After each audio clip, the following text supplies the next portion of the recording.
More questions? Yes. So I'm gonna read because I typed it out. Yeah, no problem. So could you please talk about how most of these sensors that you mentioned are integrated and are calibrated together to extract meaningful insights? Because, for example, how are the cameras and lidars calibrated or combined to get 2D and 3D information from a scene? Because this kind of information is hard to find online. Yeah, sure. That's an excellent question. So the question was essentially how you calibrate the sensors and how you combine the information. For actually combining the information, assuming calibration is done, I think Sergio will give a lot of details on multi-sensor perception, motion forecasting, and so on. And in terms of calibration, yeah, I agree. I think one of the challenges we faced is that often in the literature, the calibration approaches that are described are for specific, each paper almost has a very specific sensor setup. So a lot of the approaches are difficult to generalize. Like if you have, instead of just one stereo pair and a LiDAR, you have a bunch of LiDARs and a bunch of wide angle cameras and whatever, it's kind of a little difficult. So I think even now we're still constantly improving the process, but a lot of the stuff we kind of had to develop in-house for the calibration.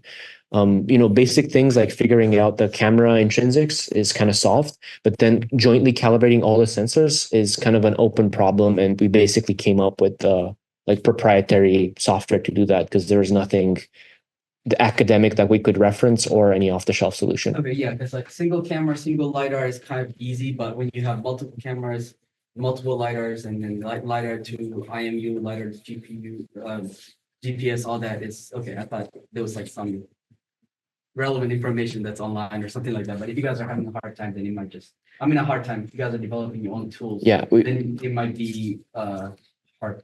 Yeah, we have some research coming up that tackles part of this, but not all of it. Like our full pipeline had to have a lot of kind of custom components.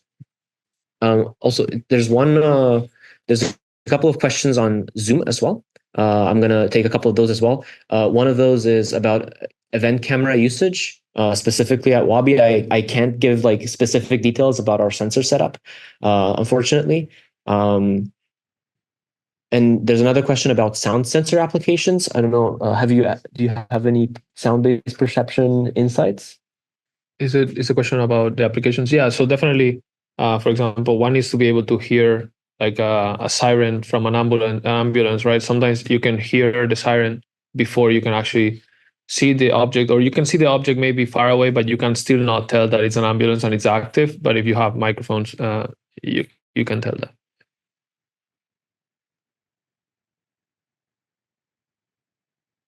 All right. Yeah, welcome everyone to this session on 3D perception. Oh. Yeah, so I mean, I covered this before, but for those of you that joined just now, basically the session will be about how can we utilize these multiple sources of sensor inputs in a way that is efficient to be able to perceive basically the objects in the scene, but not just the kind of well-known categories like vehicles, pedestrians, and cyclists that maybe some closed word autonomy systems typically do, but more in especially towards the end of the talk, we'll talk more about this open world perception to be able to basically perceive anything like from animals to like anything we can find on the road. So the session is structured with these sections.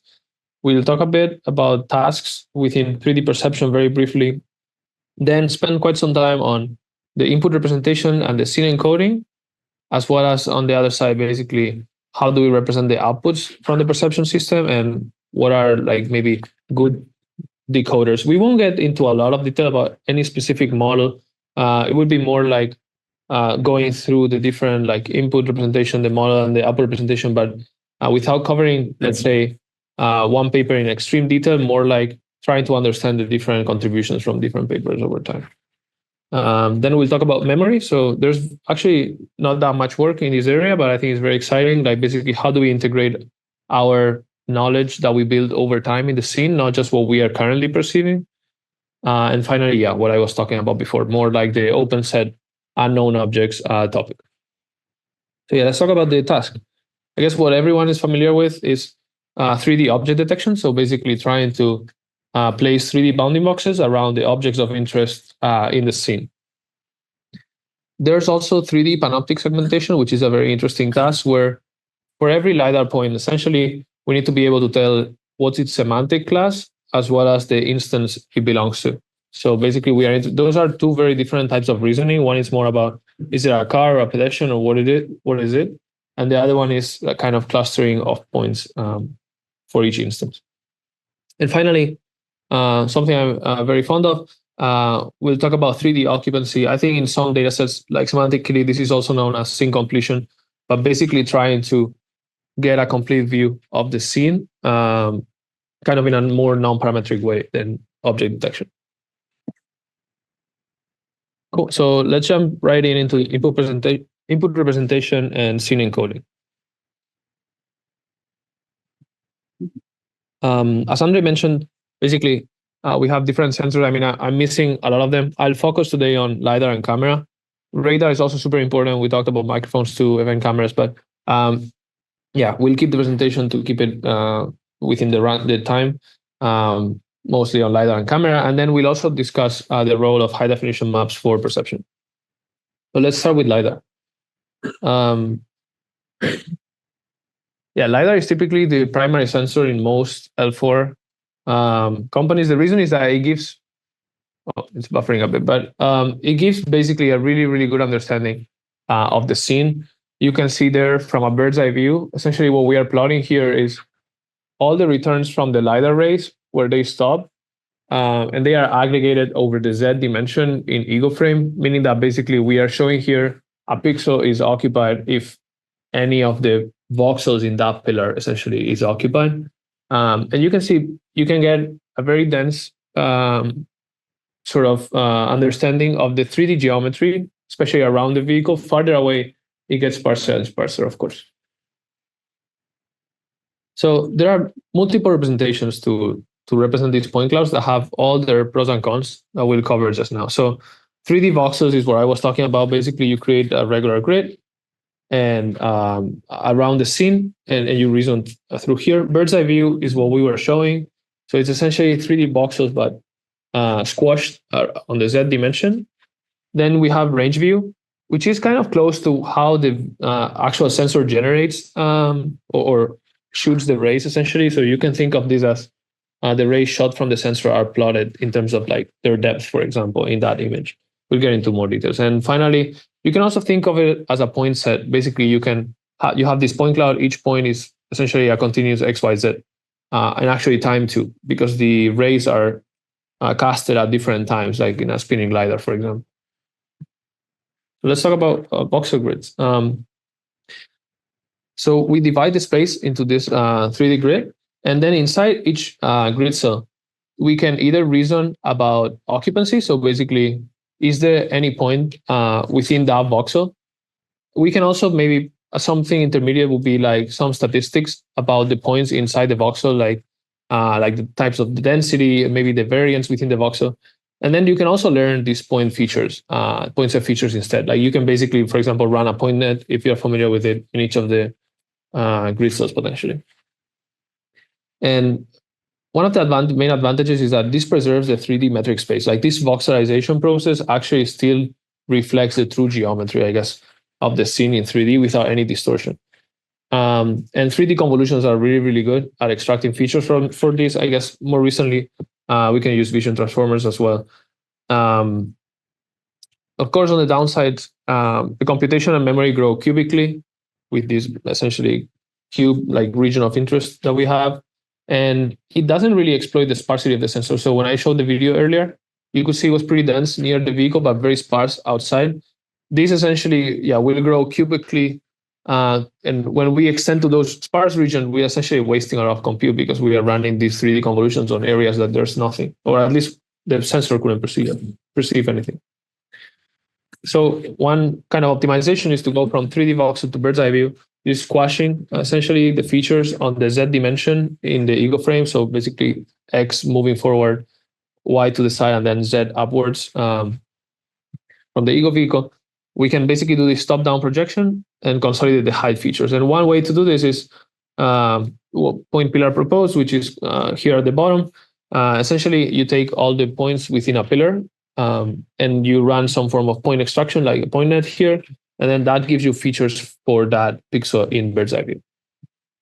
And then here we can run some 2D convolutions, which are a lot more efficient. I mean, quadratic instead of cubic.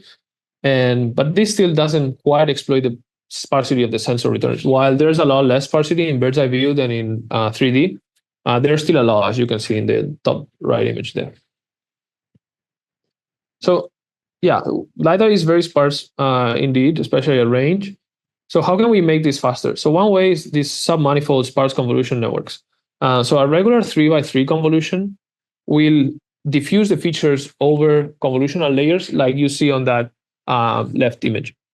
So essentially, at the input level, it will be very sparse, which is what we'll show now.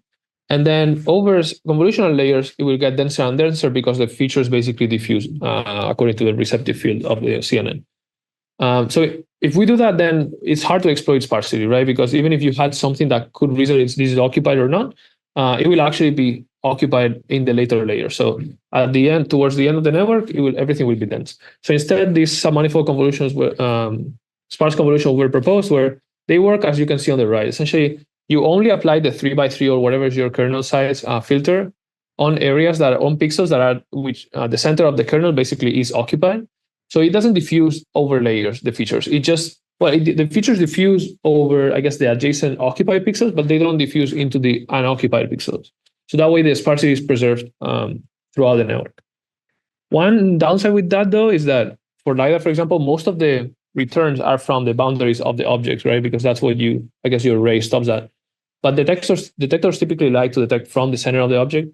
So one thing we could do, or this paper proposed, it's actually a CVPR 24 paper, is to do this adaptive feature diffusion where you allow for the submanifold convolution to diffuse the features essentially around those areas that you are interested in, like potentially like high confidence that there is an object there. That way you can still leverage like most of the scene is sparse, but you get a bit more dense features around the objects, which are helpful. One of the weaknesses of these methods in general is that the speedup is input dependent, which you typically don't want in a self-driving system. You want to have your computation kind of as well known and controlled as possible. But it's still very good if you can bound basically the density of your inputs. And yeah, I mean, it's kind of the strength and the weakness, but it has a more limited receptive field, because if you have kind of an occupied area here and then unoccupied and occupied like some pixels, then the information doesn't quite propagate from one to the other. It stays very local. Then we have range view. I feel like this is the most, as I was saying earlier, like the most natural way to think about how a LiDAR actually sees the scene. Basically, we have the sensor right there, right? And then you have all the beams scanning the scene. Each beam has its own elevation angle. And then it's like for time of flight spinning LiDARs, these beams are essentially, or the rays are spinning by a polygon. But essentially, this is scanning the scene in these two kind of degrees of freedom, azimuth and inclination. And then you can plot those returns by different features onto an image. Like, for example, you can plot the height of the return in ego frame. You can plot the intensity of the return there in the second image, which you can see like tells a lot about the texture. Or you can also plot the range, like the depth, how far these things are. So the good part of this is it's probably the fastest, because you can then run 2D convolutions on this very dense and very small compared to bird's eye view image. But this doesn't preserve the 3D metric space. Like the distance over two consecutive pixels in 3D might be very different. Like, for example, at a boundary of an object, you have a very sudden change of depth, which can be hard to reason about.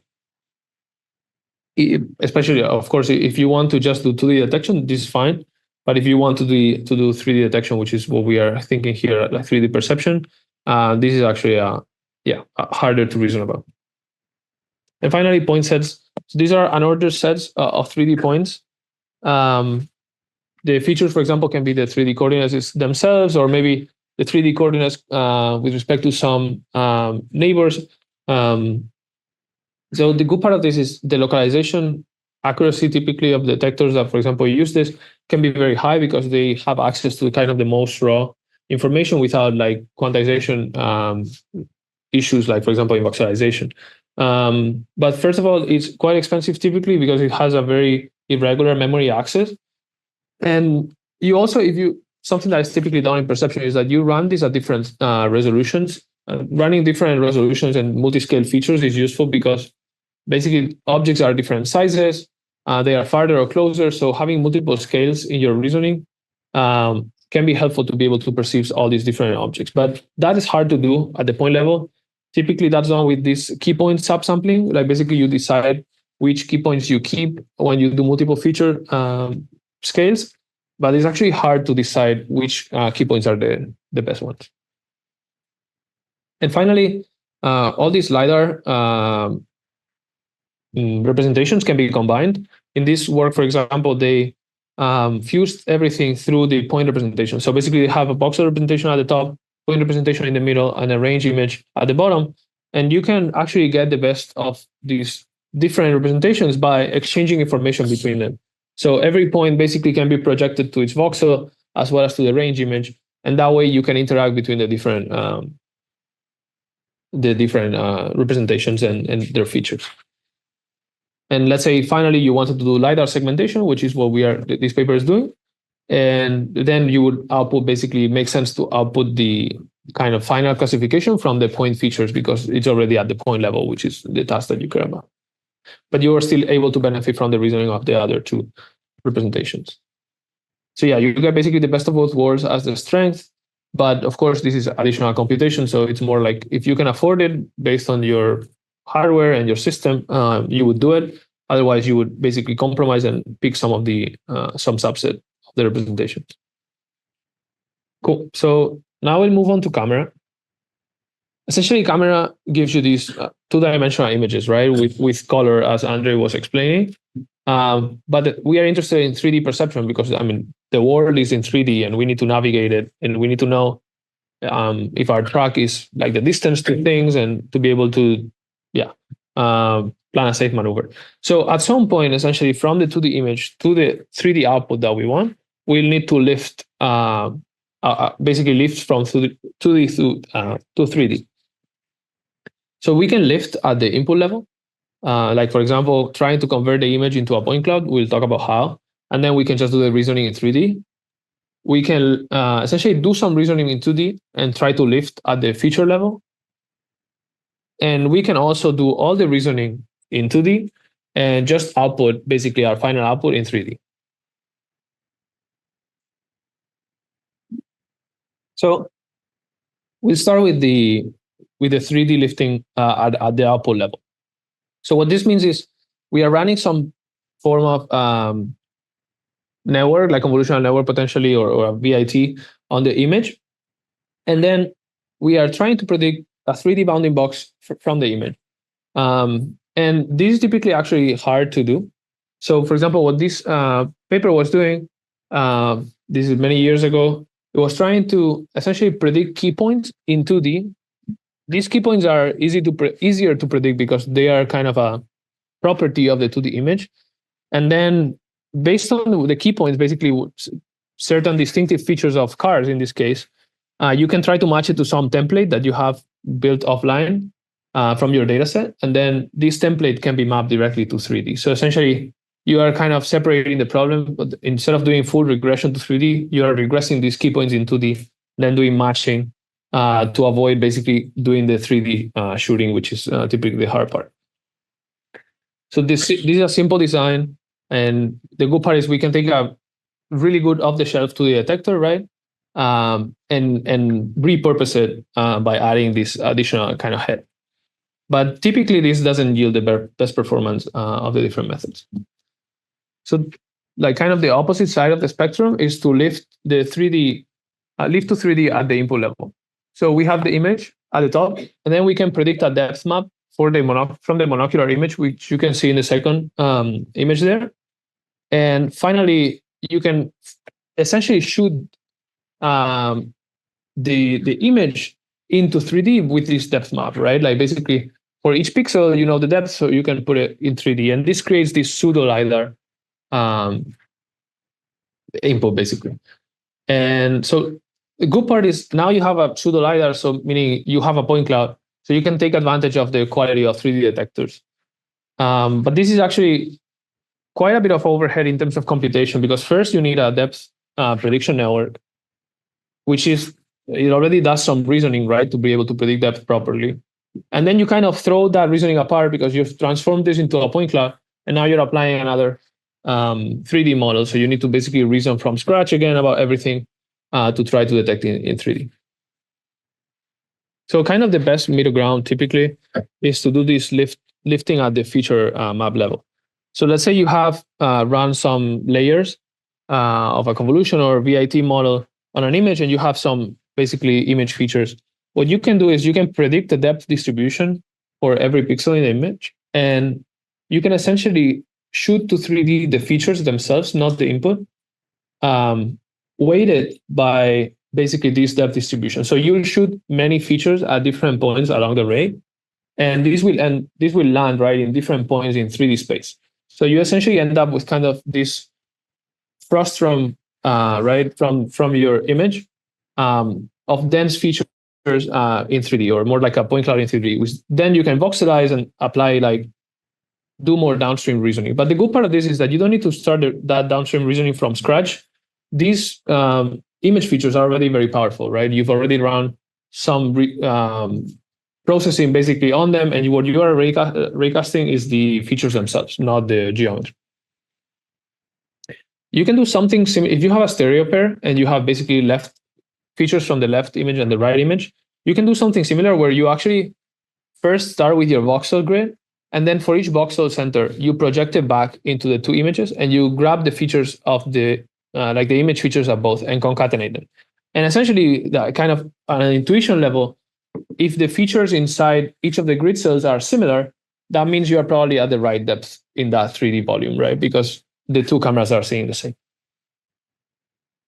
Finally, we can also use this form of attention basically to, from a bird's eye view, in this case, BVFormer, what they propose is from a bird's eye view feature map, which is like just seen from the top, right? We can lift the features to 3D by simply copying the features at multiple heights. That's what those red dots do.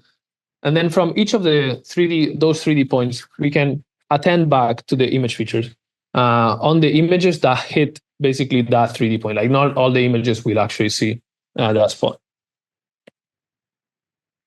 So the inference in 3D space typically can understand better 3D geometry. So these methods typically work better. It doesn't need a depth estimation, so it's still more efficient than like lifting at the input level, but it can be more computational than lifting at the output level. Cool. So now that we've seen LiDAR and camera separately, we can go into fusion of these two sensors. So the first approach is to do this sort of cascading fusion, which means that we break down the problem into two. We detect the objectness in 2D. So basically in the image, we say there's a vehicle here, and we do 2D detection essentially. And then we can compute the 3D frustum if we know the extrinsics and intrinsics of our camera, right? And then given the points from LiDAR in that 3D frustum, we can localize the object and predict a 3D box. So this takes advantage of mature 2D detectors, meaning that basically your proposals will be very good if the 2D image detector is very good. But at the same time, that's a downside, because any object that is missed by the image detector will not be recovered by LiDAR, right? Here we are just using LiDAR to localize, not to detect if there is something. Completely different is output level fusion. So here we essentially are running two systems in parallel. We have a camera detector that goes to 3D, like we saw before, and a LiDAR detector that also outputs boxes in 3D. And then we try to do some fusion at the output level. This typically basically requires many heuristics where the engineer essentially decides which box to trust more in case they are close by, or if there's no agreement, do we still preserve it or do we not preserve it? And typically, this is just a very hard system to tune.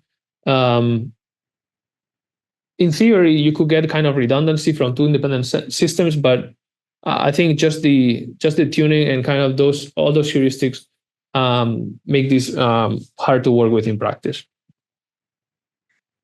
And another approach is to do the like fusion, but more at the input level between the two sensors. So we can, for example, get semantics out of the image in this case, and then project those semantics into the LiDAR, because we know essentially if the LiDAR and camera are calibrated, right, we can tell essentially which parts of the image corresponds to which point in 3D, and essentially we can color the point cloud to put it visually here. And then we would run our 3D detector on top of that.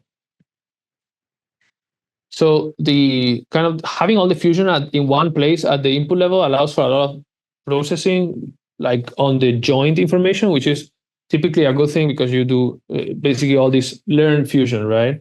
And you don't need to hard code anything in terms of having two proposals from two different systems and which ones do we trust more and whatnot. But yeah, again, here we are trusting our calibration blindly, right? We are assigning a label to each point based on like which parts of the image correspond to the point cloud.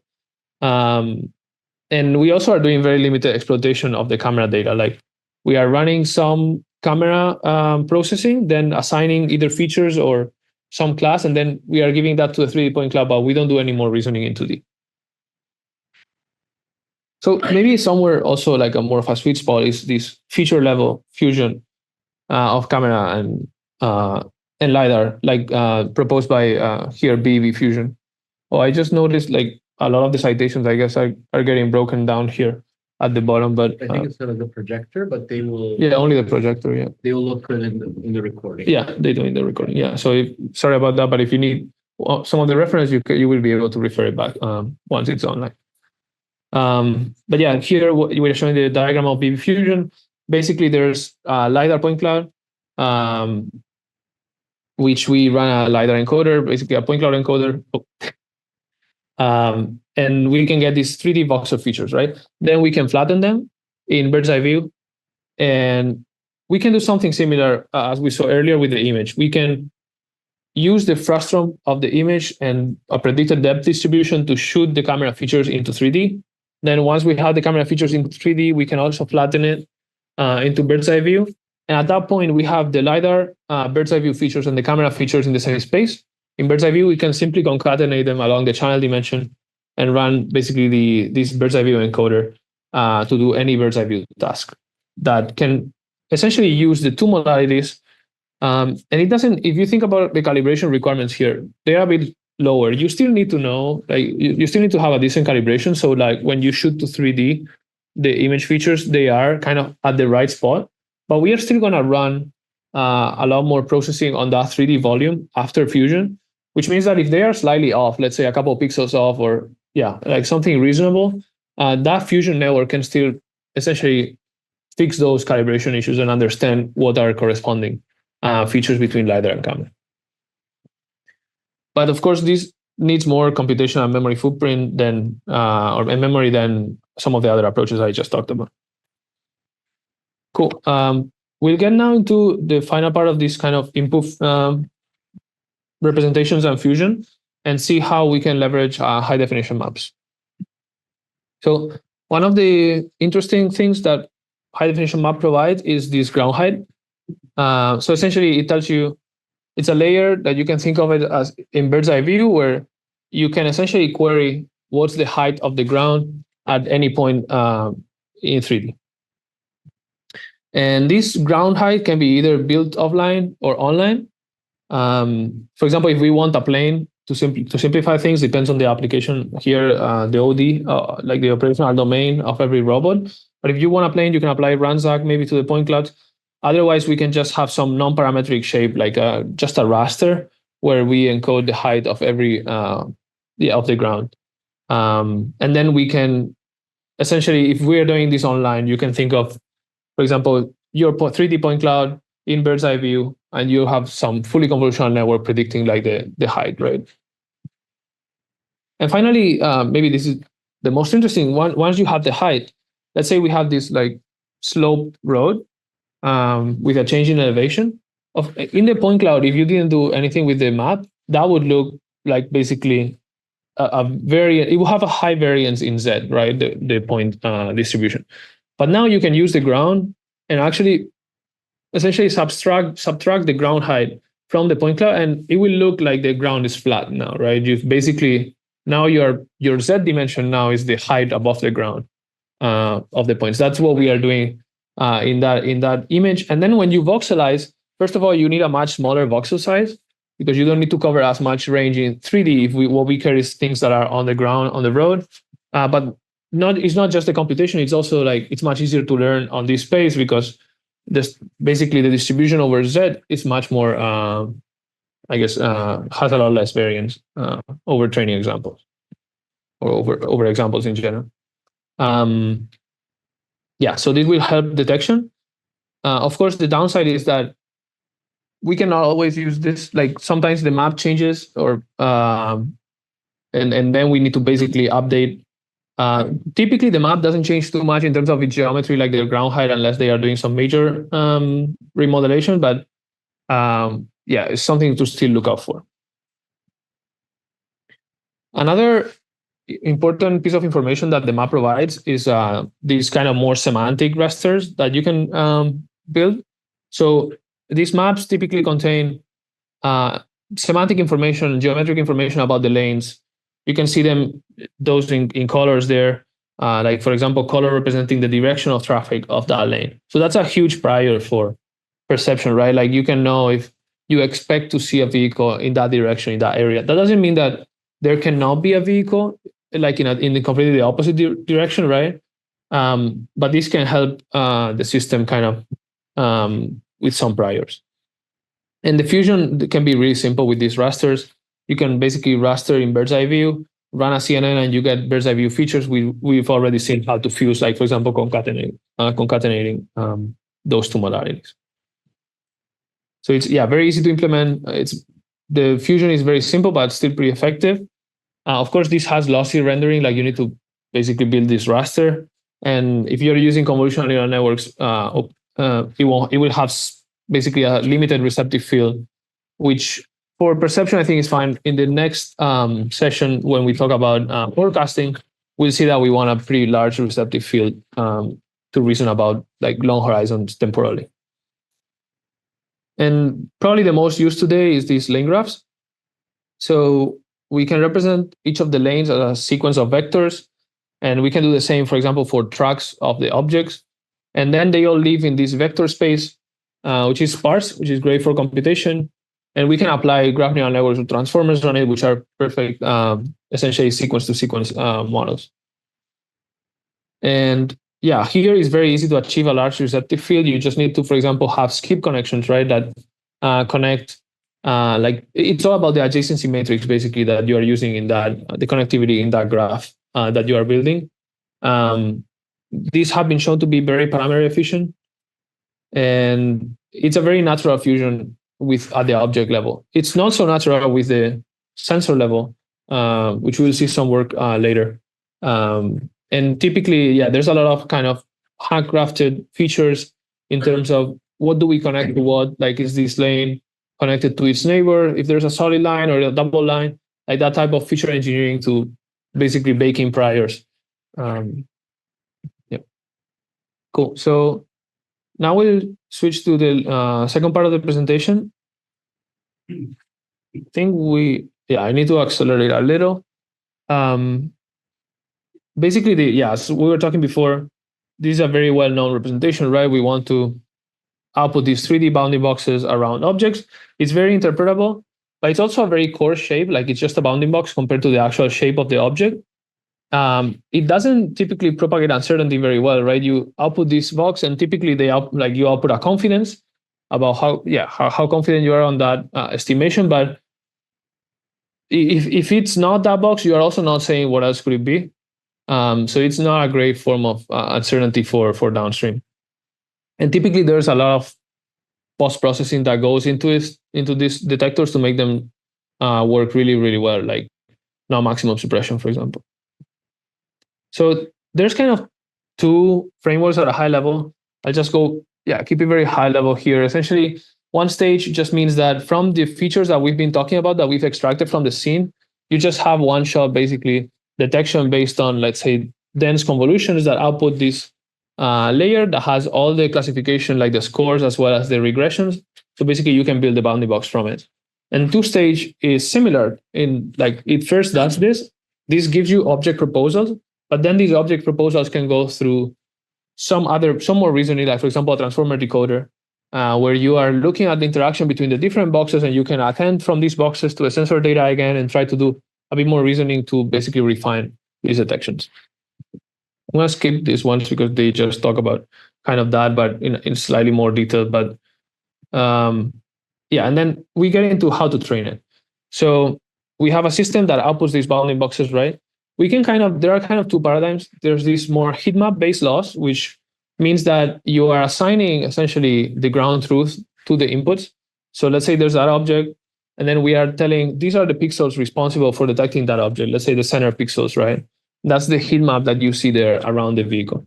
And then during training, we will, because we have this pre-assigned pixel that needs to detect this object, we can just train that part of the image, like the output, to output the corresponding detection to that. And we can train all the rest of the pixels to be essentially saying that it's negative, like there's nothing here.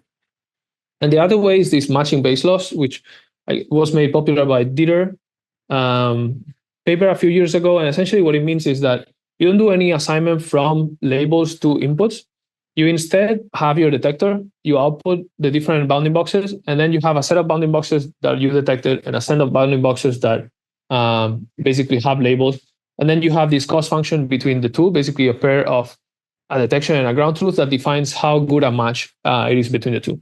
And then you can run some greedy matching or Hungarian if you want to try to get the optima to get the assignment, and that based on that assignment, you train your detector. An alternative to detection is this occupancy. And here we are talking about the explicit case. Explicit meaning that we are actually defining a grid over which we are defining whether or trying to predict whether each pixel is occupied or not. So the good part of here is that you don't really need to do any post-processing. This output is already very friendly for motion planning.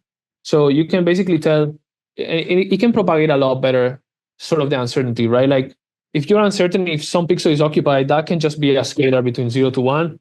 And that gives a perfect picture essentially of the beliefs of the model for downstream use. And simple training is usually super simple here. It's just a cross entropy loss, for example, focal loss, your favorite classification loss essentially for every pixel.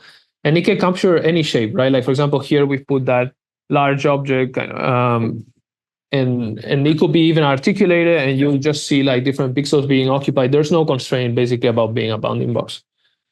Of course, there's quantization errors. We are defining that grid, which you don't have in detection because you are just outputting this continuous 3D box. And it can be computationally expensive because of this trade-off, right? Like basically the more you quantize or the coarser your resolution, then the outputs are worse for downstream. So you want a pretty high resolution, but when you do that, it's a lot more compute. So let's see how we can improve that. We had this paper actually last year at CVPR.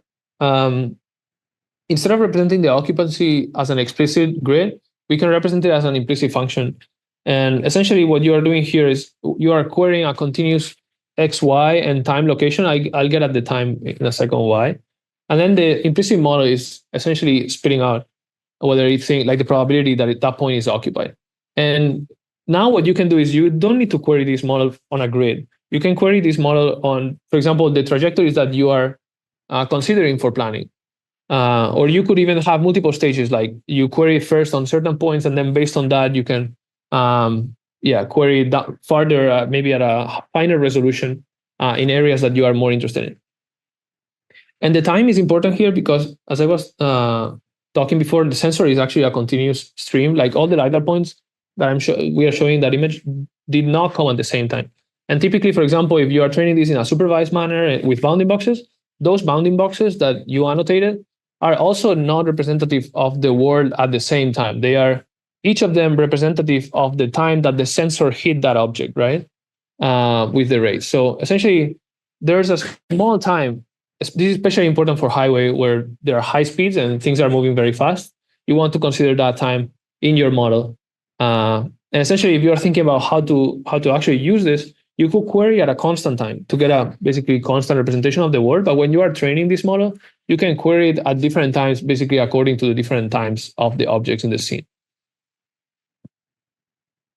So yeah, this has the same strength as this explicit occupancy that we saw, but it can also represent the scene at an arbitrary resolution. It's continuous, basically. I guess it's bounded by your input resolution. And finally, it only predicts values where they are required. So this can be more or less efficient depending on your, I guess, planner and how you use this model. But yeah, it's not basically a fixed computation that you're going to have to go through no matter what. This actually gives, these are the perceptions over time, basically. And you can see there in the middle, for example, this like large articulated object and how the shape is actually not just a big box. And you can also see like occlusion, like when there's occlusion, we can see a lot more uncertainty, like in that top right part of the image. So it's also a better indicator of how confident are we, should we be cautious around here or not. Cool.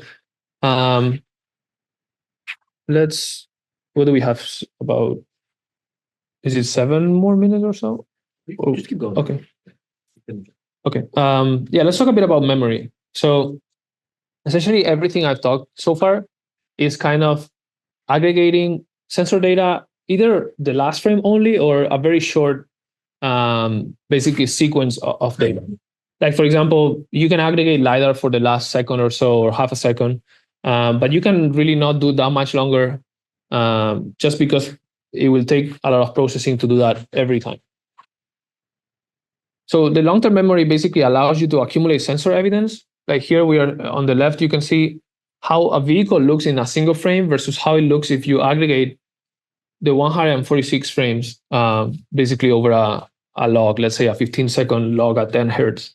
You can see a much better picture of that vehicle by aggregating that information.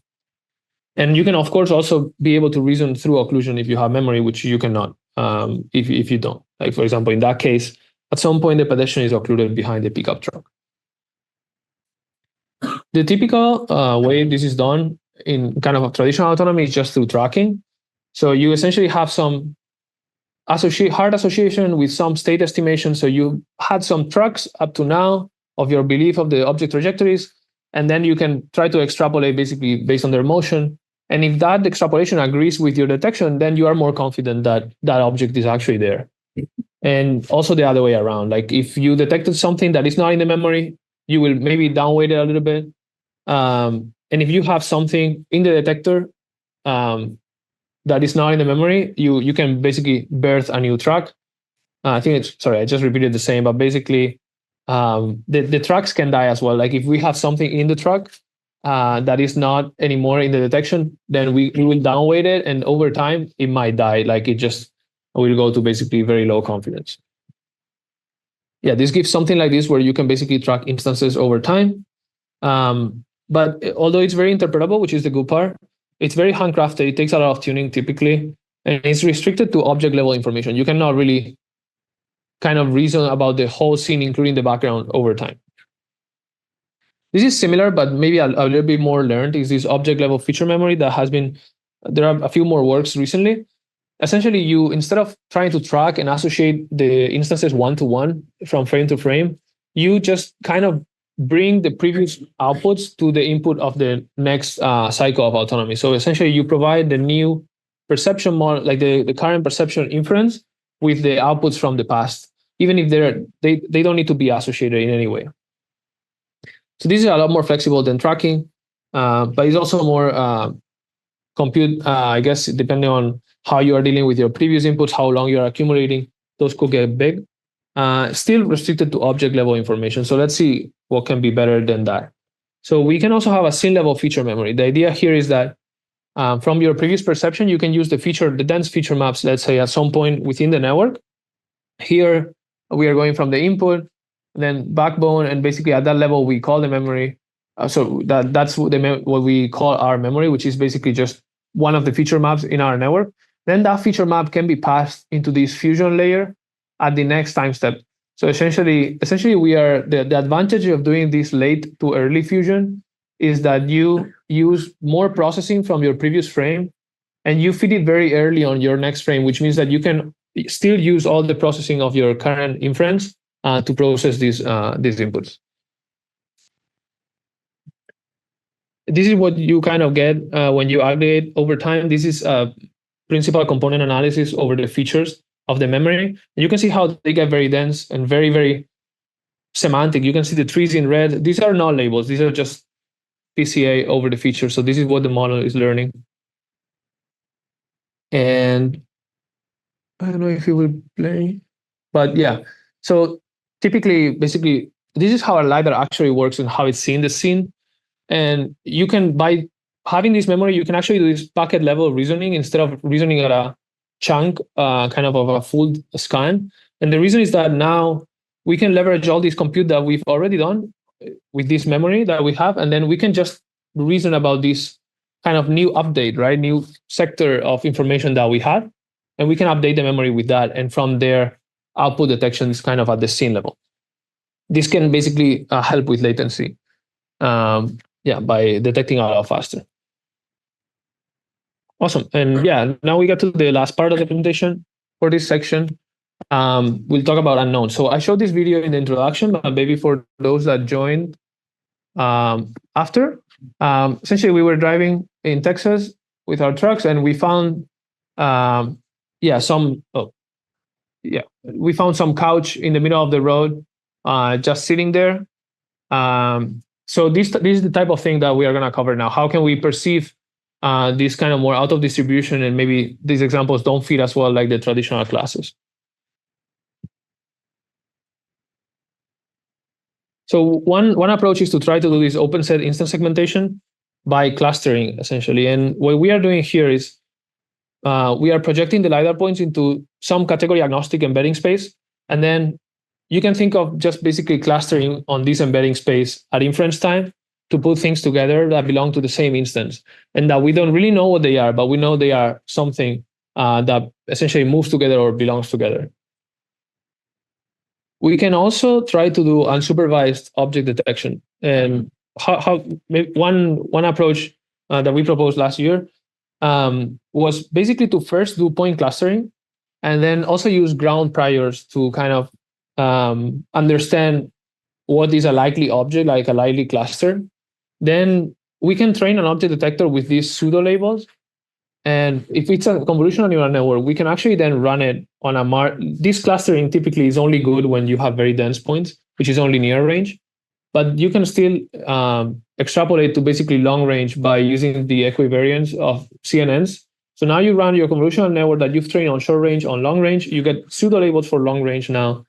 And now we can track over time. I apply one of those trackers that I talked about to basically remove things that flicker. And we can refine these trajectories, kind of maybe smooth them out and whatnot. That gives ground truth or pseudo ground truth for now training the detector again with this new data. And you can basically do this iteratively for several iterations.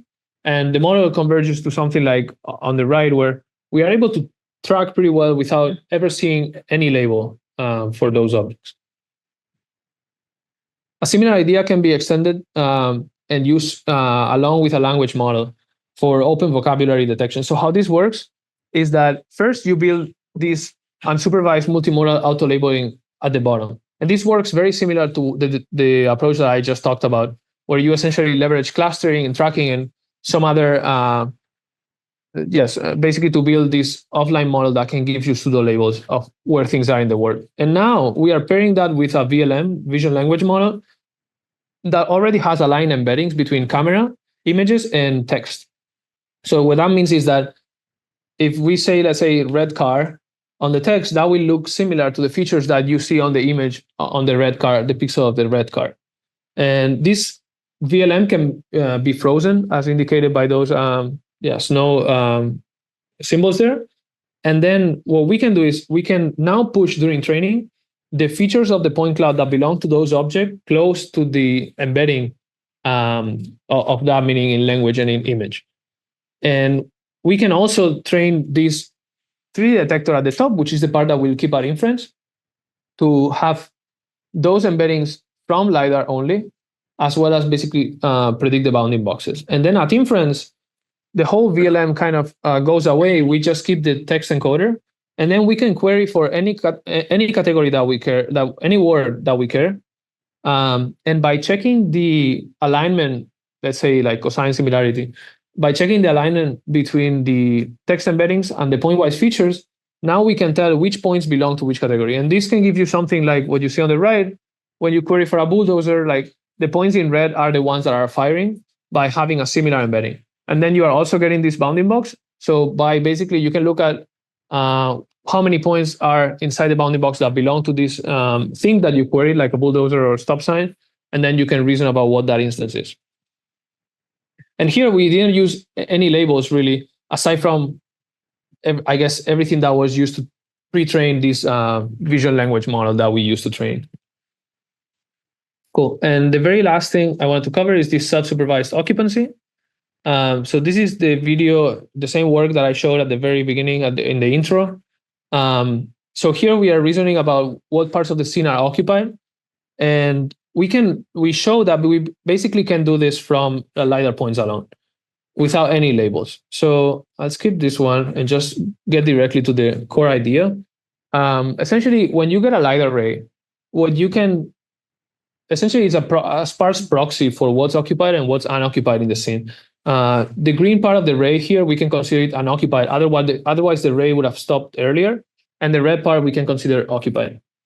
So what we can do now is take the implicit model I talked about earlier. I won't have time to go into the details about the architecture, but essentially the important part is that your inputs are the LiDAR, and you get some high-level feature map, and then you are querying these continuous points, X, Y, Z at time.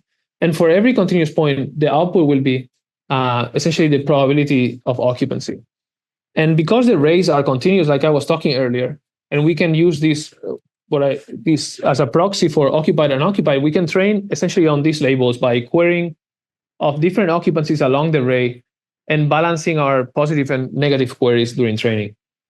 And by doing that without any labels, we are actually able to essentially perceive the couch that I showed earlier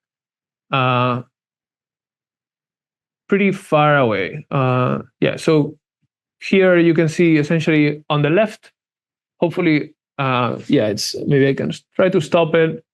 But basically, we get occupancy here for the couch, just like we do for everything else, the guardrail, the trees, and the car. So this system that I just described can be essentially trained with no labels and perceive any object out there. Cool. Since we are a bit late, I think we can wrap up. But yeah, basically we saw all these concepts, how to incorporate like different sensors, how to fuse them, occupancy as a emerging representation, memory for being able to reason over time, and then this how different approaches to handle unknown objects without having to basically label everything in the word. Thank you so much. Yeah, question?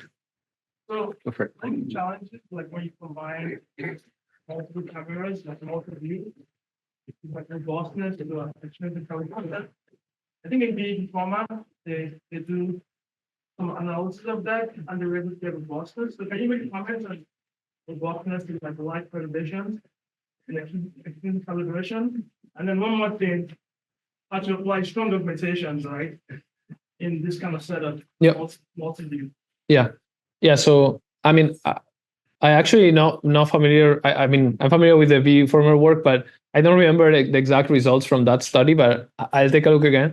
But I would expect that basically it depends on your decoder, right? So after you've done this fusion where you are attending to the different cameras and putting the features back into the 3D voxel grid, depending on how much processing you can afford and how much, let's say, how big of a receptive field you can afford on the decoder that goes on top of that feature map, I think you will be able to be more robust or less robust to calibration errors, right? Like the more processing you put on top, and the more, I guess, the better, the more data you have, the more robust you can be, because it can essentially, find where how it was miscalibrated by basically looking at the whole scene. Not just errors, but also perturbation. Like let's say I just move my cameras around a little bit.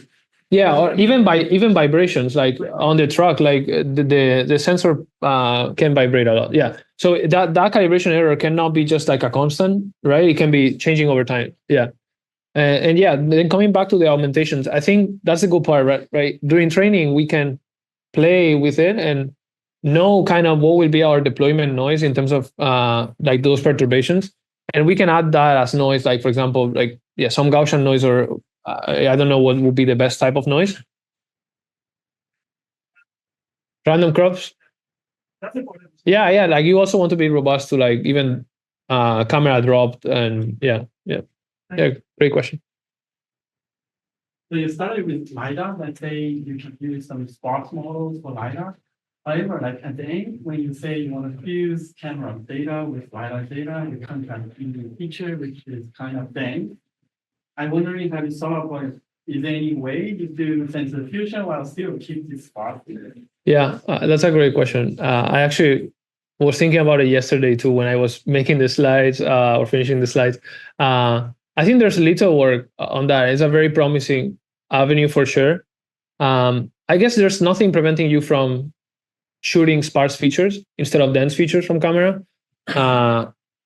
I don't want to give away maybe some ideas either, but basically, yeah, you can try to reason about which parts of the scene will be relevant, right? And only shoot features there, for example. So, but yeah, I think it's a super interesting area of work. And I think these sparse detectors on LiDAR right now are making great strides in terms of leaderboards and whatnot. So I won't be surprised if, yeah, we have a lot of more fusion. And maybe there is some work out there that I don't know that does this sparse fusion. Yeah.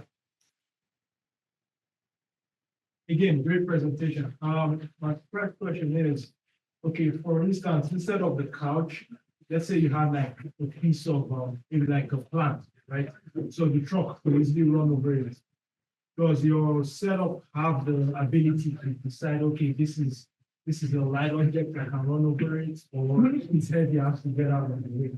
Yeah, so that system that I showed there does not have that ability because it will just reason about what's occupied and what's not occupied, not about what you can go over or not.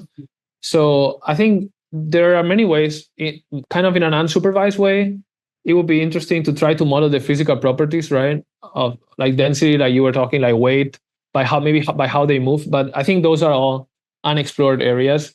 Very interesting though. And then of course, coming back to the intro, I talked about this kind of more foundation model, which this could be like a model of that sort, and then something more like a supervised fine tuning, right? So you could also move to that supervised fine tuning, that task of deciding whether this is something you want to potentially run over, or is something that you should basically keep away from, like a plant versus a couch, right? So in that case, one way would be to label certain instances, right? Examples that you want from both categories, and then only fine tune this model, the unsupervised model, to be able to basically add this reasoning in terms of semantics. Sorry, are these slides available? Not yet, but at some point it will be. The recordings for sure will be available. Oh yeah, recording. Yeah. What do we do? One more and then we One can more? get going. Yeah, I think you were before. So if you are in industry, I would imagine that during your development, like for example, you will upgrade your marks. For example, you would like to add or remove some sensors. So basically, for example, the position of sensors or temperature sensors, angle of sensors will fluctuate during your development. So when you like train your model using your previous sensor settings, do you observe some kind of domain adaptation issues? And if so, how do you set that? Yeah, that's a great question. Let's see. Many parts to the answer. For kind of the placement, that's totally right, and I think for that's why it's especially important to basically be able to track your calibration, because what that means is, let's say you change the camera from another position, right, and you are doing the shooting to 3D of the features or whatever.